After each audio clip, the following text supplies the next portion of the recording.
Ahmedabad flight యాక్సిడెంట్కి కారణాలు ఏంటి?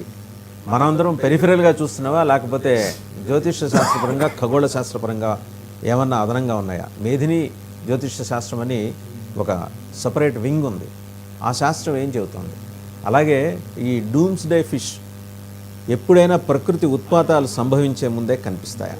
ఈ రెండు ఇంట్రెస్టింగ్ టాపిక్స్ మీద సమగ్రమైన విశ్లేషణ అందించడానికి మనతో స్టూడియోలో ఉన్నారు డాక్టర్ జీవీఎల్ఎన్ ఆచార్యులు గారు, మేధిని జ్యోతిష శాస్త్ర పండితులు. నమస్తే డాక్టర్ జీవీఎల్ఎన్ ఆచార్యులు గారు. యోగిగా ఈయన బాహ్య ప్రపంచానికి సుపరిచితులు. అసలు పేరు డాక్టర్ జీవీఎల్ఎన్ ఆచార్యులు. సో ఈ ఫ్లైట్ యాక్సిడెంట్ అండి, రకరకాల కథనాలు వస్తున్నాయి. ఇప్పటికిప్పుడు చూస్తే తాజాగా 2-3 రోజుల క్రితం బోయింగ్ 787 787 అండ్ 777 దీనికి సంబంధించి సాంకేతిక లోపాలు ప్రస్తావన చేసిన ఒక క్వాలిటీ మేనేజర్ లాస్ట్ ఇయర్ బోయింగ్లో పనిచేసిన ఆయన అనుమానాస్పద స్థితిలో మృతి చెందాడు. స్క్రాప్ నుంచి ఎయిర్ క్రాఫ్ట్ విడిభాగాలు తయారు చేశారనే అభియోగాన్ని, ఆయన విజిల్ బ్లోయర్, సమాజంలో ఏమన్నా అవకతవకలు జరిగితే పైకెత్తి చూపించేది. అది బయటకు వచ్చింది. ఇప్పుడు మళ్ళీ దాని మీద మాట్లాడుకుంటున్నారు. లేదు, థ్రస్ట్ లేకపోవడంతో దమ్ము లేక ఫ్లైట్ ఎగరలేకపోయింది అనుకోవాలి. లేదు, రిమోట్ ఆపరేషన్లో ఎక్కడో చేసి ఇంజన్లు ఫెయిల్ అయ్యేలా చేశారు. మీ శాస్త్రం ఏం చెప్తుందండి? శ్రీ గురుభ్యో నమః. 99 టీవీ ప్రేక్షకులకి గ్రహాభివందనం. ఏదైనా ఒక సంఘటన జరిగినప్పుడు దానికి సంబంధించినటువంటి అంతరాలు, మూలాంతరాలను వెతికేటువంటి స్వభావం ఉన్న వ్యక్తిని. అంతే తప్ప నేను ముందు చెప్పేసనే జరిగిపోయింది, అదిగో నేను గొప్ప అని చెప్పేటువంటి వాడు సమాజానికి వాడు ఒక ఆస్ట్రాలజీ ఉన్మాదిగా చెప్పుకోవాలి. ఫస్ట్ వాస్తవం ఏంటి? ఎవరిని ఉటంకించి ఇది చెప్పారో పేర్లు తెలుసుకోవచ్చా? శర్మిష్ట అని ఆమె చెప్పింది. సో తెలుగు రాష్ట్రాల్లో కొంతమంది కూడా, కొంతమంది పేర్లు చెప్పండి, మొహమాటం ఎందుకు చెప్పండి. మన వేణుస్వామి గారు చెప్పారు. ఓకే, నేను ఇప్పుడు అడుగుతున్నాను మీడియా పూర్వకంగా, నీకు తెలిసినటువంటి అంశం ఏంటి అందులో? మరి ముందుగా ఎందుకు చెప్పలేకపోయారు? జరిగాక చెప్పడం ఏంటి? చెప్పాడు కదా ఆయన, ఎప్పుడు ముందరే చెప్పాను, 2 నెలల క్రితం నా పాత వీడియోలు చెక్ చేసుకుంటున్నాడు. ఆవిడే చెప్పింది, ఈయన చెప్పారు. ఇవన్నీ తప్పండి. నేనైతే కొట్టేస్తాను. నా ఆలోచన ఎప్పుడు నిశ్చితంగా ఆలోచిస్తాను. మనకు బాంబేలో జరిగినటువంటి తాజ్ హోటల్ యొక్క ఉదంతం, అది రతన్ టాటా గారి వ్యవస్థ. ఇప్పుడు ఈ ఎయిర్ ఇండియా ఒక పార్ట్ ఆయన తీసుకోవడం జరిగింది, టేక్ ఓవర్ చేశారు. ఉగ్రవాద చర్యలు ఎప్పుడు జరిగినా కూడా టాటా గ్రూపుల పైన జరుగుతున్నాయి. ఎందుకు టార్గెట్ అవుతాను టాటా గ్రూప్ అంటే ఆయన హిందూవాది, ఒక హిందూవాది, ధర్మం, న్యాయం, సమాజమే దేవాలయంగా భావించిన వ్యక్తి. అటువంటి సంస్థలపైన దాడి చేయడం, వాళ్ళ ఆ సంస్థపై దాడి చేయడానికి సస్పెక్ట్ టెర్రర్ యాంగిల్ అండి 100% అనుకుంటున్నారండి. అనుకోవటం కాదు, మీరు నిశ్చితంగా అయి ఉంటుంది. త్వరలో మనకి అంశాలు బయటకు వస్తాయి. మీరు వాళ్ళు చెప్పింది కొట్టిపారేశారు, ఇప్పుడు మీరు ఉగ్రకోణం అంటున్నారు. వాళ్ళు చెప్పిన దాంట్లో విశ్వసనీయత ఎలా లేదో మీరు చెప్పే దాంట్లో విశ్వసనీయత ఉంటుందని ఎందుకు అనుకోవాలి? అలా చెప్పిన వాళ్ళు ఈ సస్పెక్టెడ్ గణాంకాల్లో మనకు ఇలా తెలిసిందని ఎవరు ఏ రోజున చెప్పారు? ప్రకృతిలో అనేక రకాల మార్పులు జరుగుతాయి. ఒక సంవత్సరంలో పడవ ప్రమాదాలు జరుగుతాయి, ఓడ ప్రమాదాలు జరుగుతాయి, వర్షాలు పడతాయి, కరకటలు దిగుతాయి, బస్సులు ప్రమాదాలకు గురవుతాయి, రైళ్లు ప్రమాదానికి గురవుతాయి. లాస్ట్ ఇయర్ మొత్తం రైళ్లు ప్రమాదాలకు గురైనాయి కదా, జరుగుతుంటాయి. ఒక ముక్కలో ఇన్ని జరుగుతాయి ఈ సంవత్సరం అంటే ఒక గోడ మీద రాయేసినట్టేగా. వాళ్ళు అనేది ఏంటంటే, శర్మిష్ట గారు అన్నది కానీ మరి వేణుస్వామి గారు నేను చూడలేదు. శర్మిష్ట గారు అన్నది వీడియో కూడా sir, she has specifically mention that a major air crash is going to take place or happen అని ఆవిడ చెప్పారు. అంటే ఇక్కడ ప్రధానంగా ఆ చెప్పిన వ్యక్తి కూలంకషంగా చెప్పాలి. ఇక్కడ నేను తీసుకున్నటువంటి అంశాల్లో సరే జరిగింది, వాళ్ళు చెప్పామంటున్నారు. నిన్నటి రోజున కూడా ఒక ఫ్లైట్ టేక్ ఆఫ్ అయ్యే సమయం ఇబ్బంది వస్తే సిబ్బంది దించేశారు. అదన వార్త వచ్చిందా మనకు? ఇక్కడ జూన్ 12వ తేదీ అహ్మదాబాద్ విమాన ప్రమాదం మనకు తెలిసింది. 15, 16 తేదీల్లో సూర్యుడు, కుజుడు, కేతువు, రాహు మరియు బుధుడితో కలిసే త్రికోణ దృష్టి వలన ఒక వైమానిక ప్రమాదం నుంచి బయటపడ్డారు. రాబోయే రోజుల్లో జూన్ 21వ తారీఖు వేసవి అయనాంత అగ్ని మూలకంగా మరొక ఫ్లైట్కి ఇబ్బంది కలిగే అవకాశాలు ఉంది. ఎక్కడ, ఏ రీజియన్లో? అది మనం చెప్పలేము, అది మనం చెప్పకూడదు. మీరు డేట్ చెప్తున్నారు, చెప్తే అలర్ట్ అవుతారు కదండి. జూన్ 21వ తేదీ విదేశీ ప్రయాణాలు వాయిదా వేసుకోవడం మంచిది. ఎక్కడి నుంచి విదేశీ ప్రయాణం? ఏదైనా సరే భారతదేశం నుంచి, ఢిల్లీ నుంచి కానీ, ముంబై నుంచి కానీ, హైదరాబాద్ నుంచి కానీ, సముద్ర తీర ప్రాంతాల వైపు వెళ్ళేటువంటి అంటే ముస్లిమ్స్ కంట్రీస్ వెళ్ళేటువంటి ఫ్లైట్స్ కానీ, సప్త సముద్రాల అవతల వెళ్ళే ఫ్లైట్స్ కానీ కొంత ఆ రోజు ప్రయాణాలు వాయిదా వేసుకోవడం మంచిది. సో జూన్ 21వ తారీఖు అన్ని ఎయిర్లైన్స్ వాళ్ళ ఆపరేషన్ సస్పెండ్ చేయాలంటారు. దానికి కారణాలు ఎవరెవరు కాదో చెప్పుకొస్తాను నేను. రెండవది, జూలై 2వ తేదీ చంద్రుడు అంగారకుడితో కలిసి ఉండడం వల్ల ఆ సమయంలో కూడా కొన్ని విమానాలు మొరాయించే అవకాశాలు ఎక్కువ ఉంటాయి. ప్రమాదం కాదు. తర్వాత ఇదే జూన్ 21 అయితే ప్రమాదాలు జరుగుతాయి. జూన్ 21వ తారీఖున అవకాశాలు ఎక్కువ ఉన్నాయి. రెండోది జూలై 9వ తారీఖు. దీని మీద ఎవరైనా నాస్తికులు మిమ్మల్ని ఛాలెంజ్ చేస్తే are you ready to face them? ఏమండి, ఎవరైనా నాస్తిక సంఘాలు వాడిని ఎక్కమని చెప్పాలి ముందు. ఇది నమ్మినవాడు నిర్ణయాలు తీసుకుంటాడు. జూలై 9వ తారీఖు కుజుడు మరియు శని 150 డిగ్రీస్లో చూస్తున్నప్పుడు ఫ్లైట్స్ మీద ఒత్తిళ్ళు ఎక్కువ వచ్చే అవకాశం ఉంది. ఆ సమయంలో నా అంచనా ప్రకారం ఎయిర్లైన్సే కొంత యుద్ధ వాతావరణం ఉంటుంది కాబట్టి ఆ రోజున వాళ్ళే వాయిదాలు వేసుకోవచ్చు.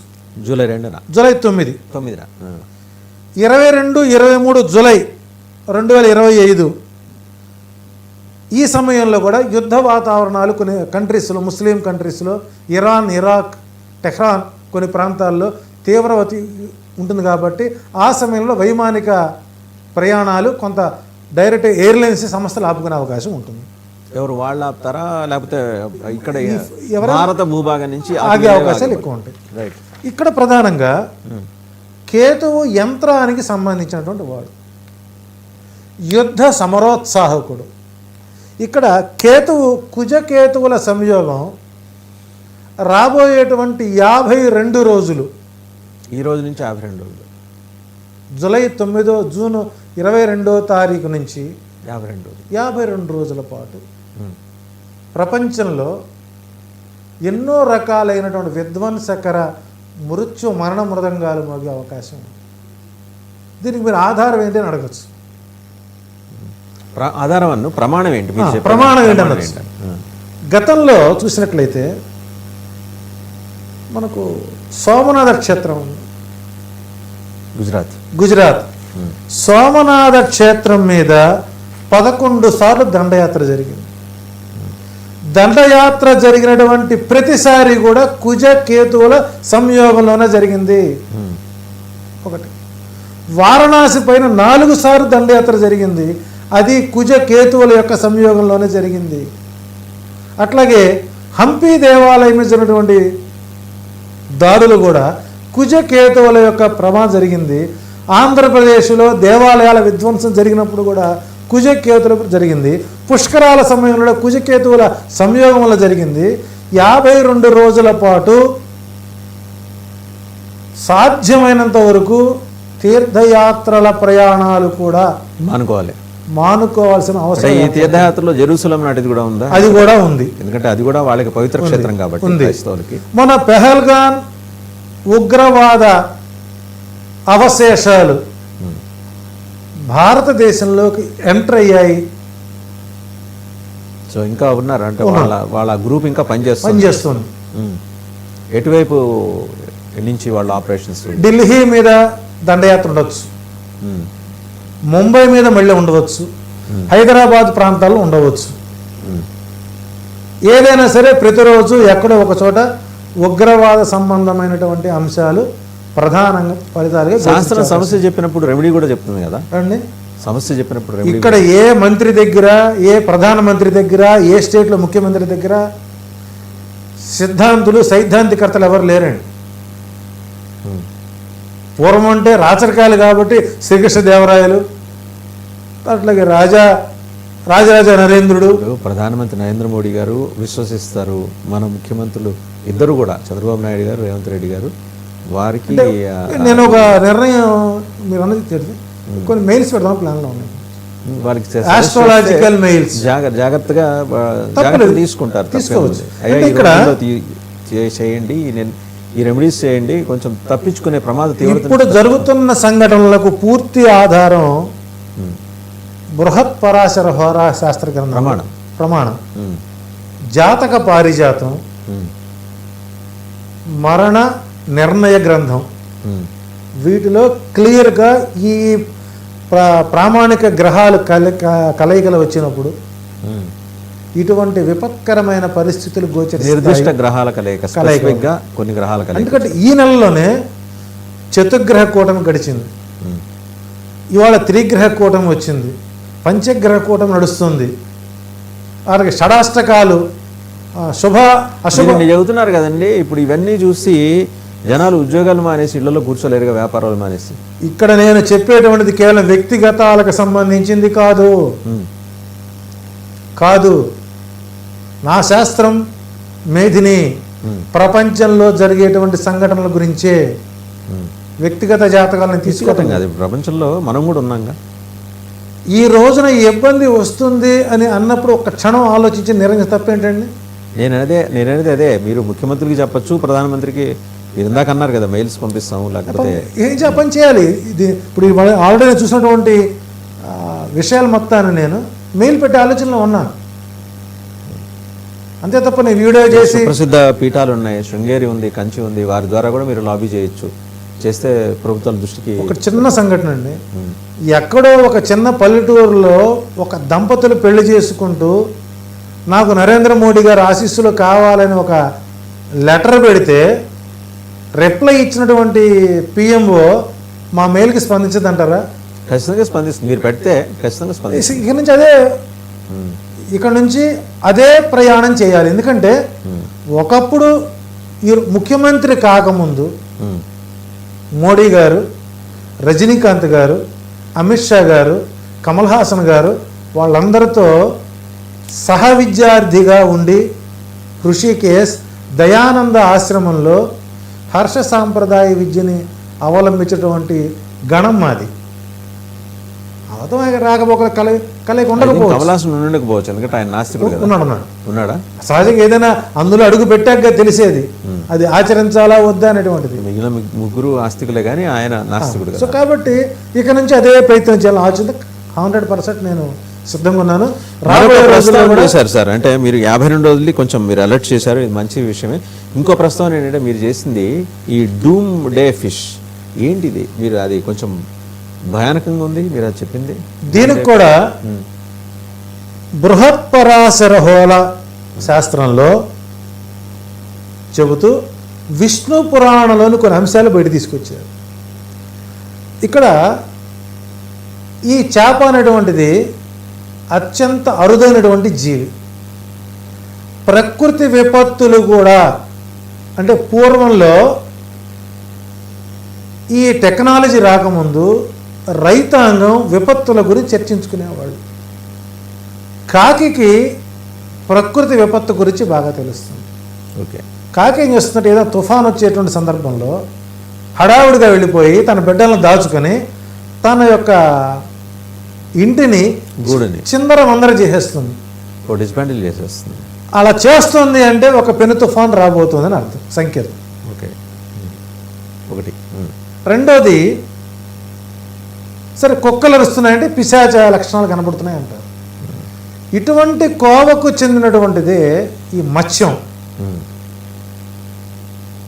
Dooms day fish. దీనికి ప్రమాణం ఇస్తే జూన్ 11వ తారీఖు జపాన్లో మనకు సునామీ ఒకటి వచ్చింది. దానికి ముందు సమయంలో దీని యొక్క అవశేషాలు కనపడ్డాయి. సముద్రంలో నుంచి ఒడ్డుకొచ్చి చనిపోవడం. ఓకే, ఒడ్డుకొచ్చి చనిపోయినాయి. గుజరాత్ తీర ప్రాంతంలో నది ఒడ్డున వచ్చి చనిపోయినప్పుడు గుజరాత్లో మనకు భూకంపం వచ్చింది. 1977 నవంబర్ 19వ తారీఖు దివిసీమ ఉప్పెన వచ్చింది. 1979లో కూడా మళ్ళీ ఒక ఇబ్బంది వచ్చింది. అంటే అప్పుడు ఆ సందర్భాలు కనపడ్డాయి. దానికి ఆధారాలు అతనికి నేను ఫీడ్బ్యాక్ కూడా తీసుకున్నాను. ఓకే, ఫీడ్బ్యాక్ కూడా తీసుకోవడం జరిగింది. కొన్ని సందర్భాలు అట్లాగే కాలిఫోర్నియాలో కూడా అగ్ని ప్రమాదాలు జరగడం, తర్వాత జపనీసులకి దీని మీద నమ్మకం కలగడం, ఇవన్నీ కూడా ప్రకృతి విపత్తుకు ప్రధాన కారణమైతే ఈ మధ్యకాలంలో తమిళనాడు తీర ప్రాంతంలో ఈ డూమ్స్డే ఫిష్ యొక్క అవశేషాలు ఒడ్డుకొచ్చి మరణించడం జరగడం వల్ల ఏదో ఒక పెను ప్రమాదం ఒక సంకేతాన్ని ఇచ్చినట్లుగా చెబుతూ దీనికి ఆధారభూతమైనటువంటి తమిళనాడు తీర ప్రాంతం అన్నారు కదా, ఇండికేషన్ తమిళనాడుకేనా లేకపోతే తమిళనాడు కేరళ రెండు రాష్ట్రాలకి? గతంలో మనకు మయన్మార్లో మనకు పెను తుఫాన్ వచ్చింది ఎలక్షన్ అయిన తర్వాత మనకు, అప్పుడు కూడా ఇదే వదంతి. సో ఏంటి ఈ డూమ్డ్ ఫిష్ అని వస్తే దీని గురించి విష్ణు పురాణంలో క్లియర్గా ఇస్తూ బృహస్పరాశరలో ఇస్తూ కేతుశ్చ ఛాయాగ్రహస్థం పిశాచ ప్రకృతి పొగరు సిరుహి సురై వ్యక్తిలో అనే ఒక శ్లోకాన్ని ఇచ్చి దీనిపైన కేతు ఒక నీడగ్రహం, దాని స్వభావం తామసికం, అది పిశాచం, పొగరు రంగు, తల లేనిది, త్రిశూలం అనే అంశాలు మనకు బృహత్హోర పరాశరలు ఇస్తే దానికి మూలం విష్ణు పురాణంలో ఉటంకిస్తే పూర్తి స్థాయిలో జరిగే ప్రమాదాలకు ఇది ఒక పెను సంకేతంగా ఉంది అనడానికి ఒక అవకాశం ఉంది.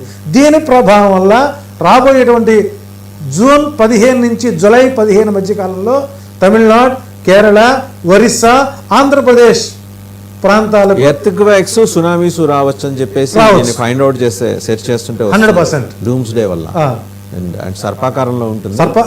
ఆ వలయం అలాగే వస్తుంది. ఎందుకంటే 77 గాలివానకి నేను చూశాను. ఓకే, 77 గాలివానలు బాధితులం మేము. ఒక సర్పాకృతిలో అలా ఇలా మలుపులు తిరిగి పైకి లేచింది. సో అటువంటి తెలంగాణ, ఆంధ్ర, ఒరిస్సా, కేరళ, తమిళనాడు ప్రాంతంలో ఏదో జల ప్రళయం రాబోతుందనడానికి ఇది ఒక విష సంకేతం అని చెప్పుకోవచ్చు. తమిళనాడులో కనబడినప్పటికీ దక్షిణాది రాష్ట్రాల 100% కోస్తా తీర రాష్ట్రాలన్నిటికీ ఇబ్బందికరంగా ఉంటుంది. అది కూడా జూలై 15 లోపు ఒక తీవ్ర తుఫాను కానీ జల ప్రళయం వచ్చే అవకాశం ఎక్కువగా ఉంది. జల ప్రళయమే జూలై 15లోగా. జూలై 15 మీరు వరుసమ్మడి ఉత్పాతాలు చెప్తున్నారు. ఇటు పక్క చూస్తుంటే ఎయిర్బోర్న్ యాక్సిడెంట్స్ ఉంటాయి, మరో పక్క చూస్తేమో జల ప్రళయం అంటున్నారు. ఇంకా ఇవన్నీ ఏంటండి? ఇవన్నీ 52 రోజుల లోపు జరిగేటువంటి అంశాలు. ఏది రేపు 22 నుంచి జూన్ 22 నుంచి 52 రోజుల పాటు వ్యవధిలో జరిగేవి. కుజకేతువుల ప్రభావం ఈ సంవత్సరం ఏ దేశంలో ఎవరు కూడా ప్రశాంతంగా ఉండలేరు. జన నష్టం, ఆస్తి నష్టం, ఉత్పాతాలు జరుగుతాయి. ఇది ఈ సంవత్సరం భరించక తప్పదు. విశ్వావసు, విశ్వసించినవే. విశ్వము అంటే ప్రపంచము, వసువులు అంటే పుట్టుక ప్రజలు. ఈ రెండుకి సంబంధించినటువంటి సంవత్సరం కాబట్టి ఈ సంవత్సరం ఇబ్బందికర వాతావరణమే ఉంటుంది. ఓవర్కమ్ చేయడానికి ఏం రెమెడీ లేదా? అంటే ఇప్పుడు మినిస్ట్రీ ఆఫ్ సివిల్ ఏవియేషన్కి దీనికి సంబంధించి అండ్ ఇంకోటి అన్నిటికన్నా కీలకం మనం ముగించే లోపల ఉగ్రకోణం ఉందన్నారు. అది ఎలాబరేట్ చేయండి. ఉగ్రకోణం ఉండటానికి గల కారణం ఏంటి? దానికి ఇంతకుముందు నా ప్రమాణం ఉందా? అంటే ఇక్కడ ఇందాక చెప్పాను మీకు కొన్ని దేవాలయాల కూల్చివేతల గురించి చెప్పుకొచ్చాను. అవును, అప్పుడు మన టెక్నాలజీ మనకు తెలియదు. ఈ రోజున ఎలన్ మస్క్ అనేటువంటి వ్యక్తి ఎక్కడ ఉండైనా సరే ఈవీఎంని ట్యాంపరింగ్ చేయొచ్చు. మరి అంతటి సాంకేతిక చెప్పిన వినాలుగా నమ్మాంగా మనం అందరూ దాన్ని చర్చించుకున్నాం కదా. నేను అనుకోవడం ఏంటంటే ఇక్కడ ఈ ఫ్లైట్కి సంబంధించినటువంటి ఏదైనా మూలకాంశాలు ఏదన్నా వీళ్ళు స్కాన్ చేసుకున్నారా, ఏదైనా రిమోట్ ఉపయోగించారా సాంకేతికంగా అనేది ఒకటి. రెండోది ఎవరు తెలిసి ఏ పైలట్ తన సొంత ప్రాణాలు కూడా ప్రయత్నం చేయరు. న్యాచురల్లీ అది అట్లా జరగదు. అది మ్యాక్సిమం ఏంటంటే ఎంత చెట్టు చివరి నిమిషం వరకు ఎలాగైనా అపాయం నుంచి బయటపడేయాలని చూస్తారు. ఇప్పుడు ఈ చర్చ ఎక్కడ వస్తుంది? ఈ 11th A నుంచి బయటపడిన వ్యక్తి ఎలా బతికాడు, వీడికి ఏమో తెలుసా మ్యాటర్ ఏమన్నా ముందుగా? వాడు సత్యం బతికినా సత్యం వాడు సమానం అయిపోయాడు. సో కాబట్టి నా అంచనా ప్రకారం ఇంకా పహల్గాన్ యొక్క ఉగ్రవాద దాడి అవశేషాలు భారతదేశంలోకి వచ్చాయి. అహ్మదాబాద్ అనేటువంటిది ఒక హోంశాఖ మంత్రికి ప్రధానమంత్రి సొంత స్టేటు గుజరాత్, అందులో శాఖ మంత్రి అక్కడ ఉగ్రవాదుల యొక్క మీద హతం చేయడం. అంటే ఇది మీ అజంప్షన్ అయినా శాస్త్రం కూడా దీనికి ప్రమాణం చెప్తారు? శాస్త్రం కూడా దీన్ని ప్రధానంగా రాహు సంబంధమైనటువంటిది ఎక్కువగా ఉగ్రవాదాన్ని సూచిస్తుంటుంది. అంటే యవనుల దాడులు, రాహు ఇండికేషన్ అంటే యవనుల దాడులు. యవనులు అంటే ఇస్లామిక్ ఫాలో అయ్యారు. రాబోయే రోజుల్లో మనకు భారతదేశంలో తక్కువ మత యుద్ధాలు జరుగుతాయి, కానీ మిగిలిన కంట్రీస్లో మొత్తం జరిగే ఇబ్బంది ఉంది. కానీ భారతదేశానికి టర్కీతో కొద్దిగా ప్రమాద సంకేతాలు ఎక్కువగా ఉంటాయి. టర్కీ నుంచి సంకేతాలు. సో ఇరాన్ నుంచి మనకి ఇబ్బంది ఉంది.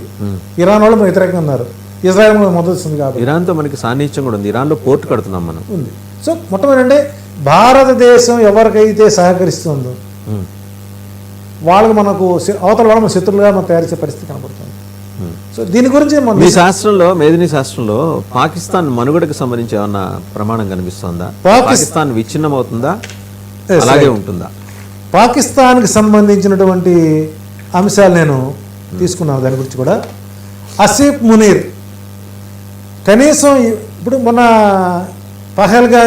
పాకిస్తాన్ ఇండియా యుద్ధం జరిగినప్పుడు ఇమ్రాన్ ఖాన్ని విడుదల చేయడానికి ఎందుకు ప్రయత్నాలు చేయలేదు అర్థం కాలేదు. అంటే ఇమ్రాన్ ఖాన్ని అలా జైల్లో ఉంచి రాజ్యాంగ విరుద్ధంగా అసీం మునీర్ పాకిస్తాన్లో తన స్థాయిని పెంచుకున్నాడు. అంటే ఇక్కడ దీని అర్థం ఏంటంటే ఆసిఫ్ మునీర్ అక్కడ మళ్ళీ సైనిక పాలన వైపు, సైనిక పాలన ప్రోత్సహించి తాను ప్రెసిడెంట్ అవడానికి అవకాశాలు ఎక్కువ ఉన్నాయి.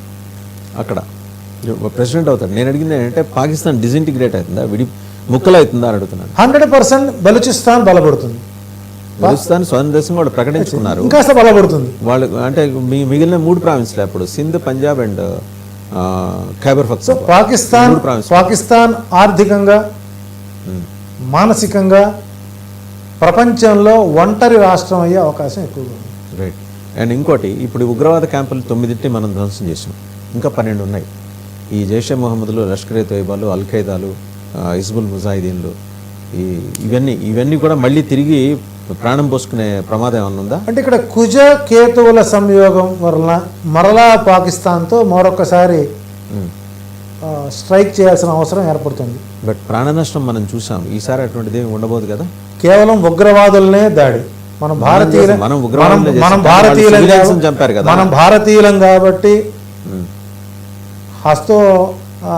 భారతీయులం కాబట్టి మనలో ఉండేటువంటి ధర్మ, దైన్య, దైవ గుణాలు అవతల దేశం మనకు నష్టం చేసినా కూడా అక్కడి ప్రజానీకానికి ఇబ్బంది కలగకుండా ఏకలవ్యుడి యొక్క దృష్టితో వాళ్ళ శిబిరాలు ఎలాగైతే హతం చేశారో భవిష్యత్తులో కూడా జూలై 22 తారీఖులోగా మరొకసారి ఉద్రిక్త వాతావరణంలో కొన్ని మనం వాళ్ళు రెచ్చగొడితే మనం అటాక్ సహజంగా ఇప్పుడు మనం జరిగింది కూడా అది రెచ్చగొట్టిన తర్వాత జరిగిన ప్రక్రియే. Very true.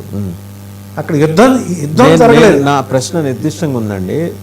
మనం ఓన్లీ మిలిటరీ క్యాంప్స్ లేకపోతే ఉగ్రవాద శిబిరాల మీద చేస్తాం, బట్ వాళ్ళు చేసే దాడుల వల్ల మన సివిలియన్స్కి ఏమైనా ప్రాణ నష్టం, మన పౌర సమాజంలో ప్రాణ నష్టం ఏమైనా సంభవిస్తుంది? భారతదేశంలో అయితే అలా ఉండదు, ఆ ఇబ్బంది అయితే రాలేదు. రైట్. 100% లేదు. 30% అది ఒక ఉద్రిక్తత అంతే. రైట్. వాటిని ముందుగానే పసిగట్టి ఎదురుదిరిగే అవకాశాలు ఎక్కువ ఉన్నాయి. రైట్. ఇంక ఫైనల్గా అండి, 2 తెలుగు రాష్ట్రాలకు వద్దాం రాజకీయాలకు వచ్చేప్పటికి. ఏడాది పరిపాలన తర్వాత, కూటమి ఏడాది పరిపాలన తర్వాత లోకేష్ గారి గ్రాఫ్ అమాంతం పెరిగిపోయింది.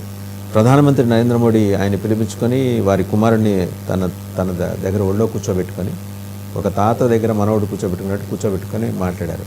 పవన్ కళ్యాణ్ గారి గ్రాఫ్ పడిపోయిందని ఒక ప్రచారం నడుస్తుంది. ఈయన గ్రాఫ్ పెరిగిందా, ఆయన గ్రాఫ్ పడిపోయిందా, ఏది నిజం ఇందులో? మీ శాస్త్రం ఏం చెప్తాను? ఒకటి, పవన్ కళ్యాణ్ గారి గ్రాఫ్ తగ్గదు, అది పెరిగేది.